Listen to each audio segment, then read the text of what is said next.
What's up, guys? Welcome to my channel, Gamer Nesto, and today I wanted to showcase one of my favorite builds that I've been running in DZ. I believe I'm one of, I'm considering myself a yellow player, so most of my builds are based on skills. This is something that I put on, doing some theory crafting on the things that are happening in DC right now. Let's say, for example, like status effects, NPC hitting you around every now and then when they're roaming on the streets, and you're trying to keep a manhunt, and also the fire holster as well. So those things, there could be something very annoying just to make you waste some medikits. So I came up with the idea having one of my best builds for having armor reading on it, and I can say that the results were remarkable. I'm able to survive more, sustain myself more with the damage, especially that run glass cannon. Due to I have to run glass cannon, I feel comfortable running glass cannon for more damage, and you'll be surprised how much, considering the how aggressive I play with my skills, how much I survive. So if I didn't had it, probably I would survive some more. But I'm not gonna lie, I'm a sucker for damage, and right now this is one of the best talents for damage in the game. So, like I said, you can run spotter if you shoot more. You can use spotter, or you can also use unbreakable if you feel that people are focusing on you a lot. Now, let me break down the build and explain why I chose to use these pieces. So, first of all, having two golems. The first one will grant you 10% status effect, and when you pair another piece of golem gear, it will grant you that 1% armor regeneration. In addition, that helped me to not waste some of my core attributes, like for example my mask and my holster. So it prevents me basically to not waste that space. So with those two blue attributes right here, I think it's enough. I don't have to expect any more armor regen on my pieces. I can even, if you don't have glass cannon, you can even sacrifice one of the most blues. But since sometimes it amplify the damage, in this particular build I would need that extra blue. Now, so two golden gear. Of course, the main talent is gonna be Shokana. That's the most reliable challenge right now. I think one of the best skills talent in the game right now. So Shokana, you can run any other, like for example technical support is available as well, but you have to rely on that kill, which is not really optimal for any skill builds, and you also have combined arm as well. But I think Shokana takes the cake when it comes to skill talent, and like I said here before, you can either do, so you don't feel comfortable running glass cannon, you can do spotter and unbreakable. Now, so two golden gears and then two wyvern wears. Wyvern, in my opinion, is a must on any skill build because it grants you the skill damage and status effect. So it's a must on any skill build that you're gonna do. So golden gear and wyvern has to be on your skill no matter what you're doing. It depends on the skill that you're using too, but mostly you're gonna have some status in it. So having golden gear and wyvern is crucial.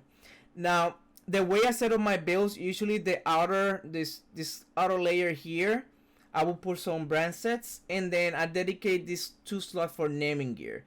It could be contracted gloves. Right now, from my testing, Sokolov, the firm handshake is the best in slot in my opinion. And also you will need to get the Emperor's Guard knee pads. These are, I believe, a DZ only item, so you can either get it from caches when you're doing manhunts and stuff like that. You can either get it as a regular drop in DZ as well.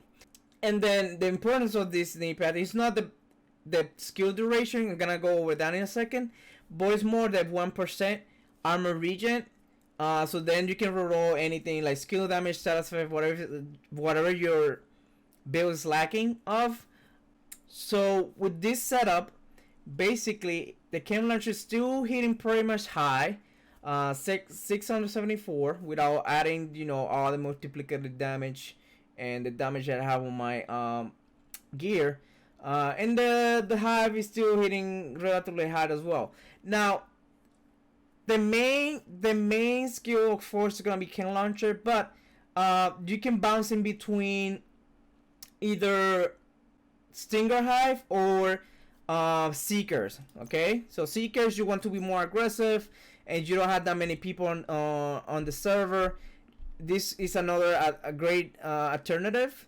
If not, I prefer the stinger hive because first of all is a great tool for crowd control. Also, for example, let's say that you're in a bridge like in DC West.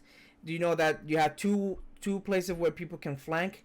If people are coming from one side, you can leave the hive on the other side, and then if you know while you're fighting and you see the hive, the charges are starting to like being used, that means that somebody's flanking from behind. Especially if you don't have a post on the team, the hive is a great tool for that.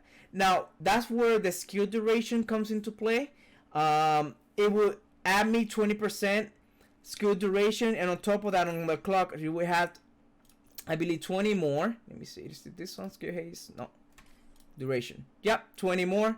So it will be a total of 40% skill duration. So it will be more than a minute on the ground.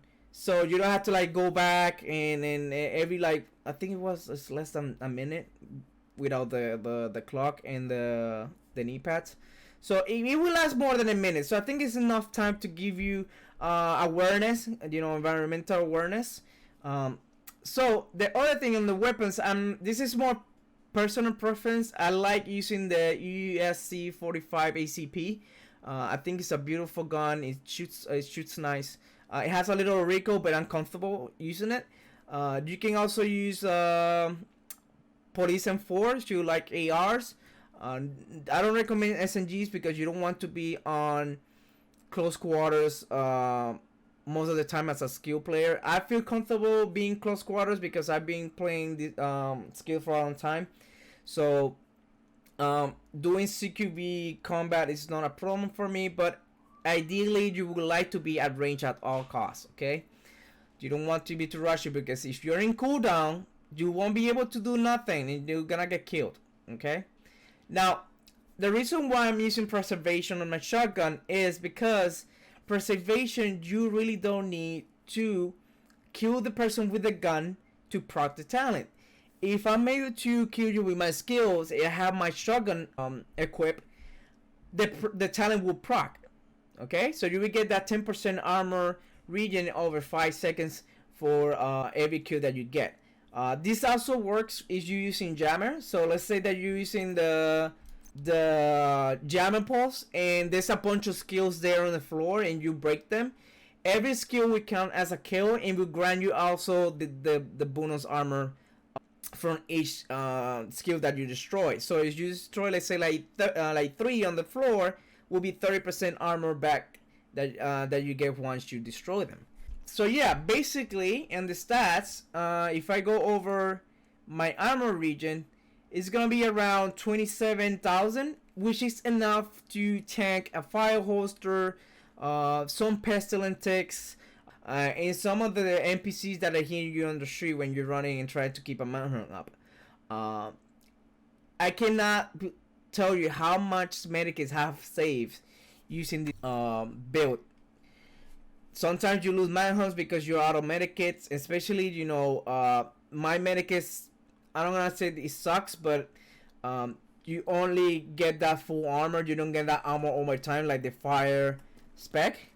And of course, you want to use the specialization if up to you. You want to use firewall. I don't really recommend firewall. I don't think the skill tier sacrifice over the fire duration is enough. If anything, you're just picking this because of the burn duration and the medikit. That's it. I don't think there's nothing else that might benefit you from this pack. And then you will have less armor because then you cannot you cannot sacrifice one of the core attributes due to the specialization. In addition, technician will give you Faraday field. Party member within 5 minutes of the deploy on disruptor skills are immune to shock and disruption. So if I know somebody's gonna EMP me, that's where also the hive going to play. So if I see the little I just drop the hive near me, so my can launcher stereo available for usage. And it's not only me, it will be also my party members. In addition, this specialization will grant you 10% more damage. Okay, and I think that's about it. And in the case that you want to use spotter, you have that little attachment that grants you that pulse into the enemies. So yeah, this is more the showcase. Hopefully I can record some gameplay later so you can see how effective this build is in terms of surviving in DZ. So let me know if you have any questions. Feel free to reach out. I'm able to help. I like, if somebody is interested in building a skill builder, I will be more than happy to help you out. I stream every night, the same name as my YouTube channel, Gamer Nesto. So you can pass by every night and say hi. Drop that like and subscribe button. And I'll see you in the battlefield. Later, guys. Peace.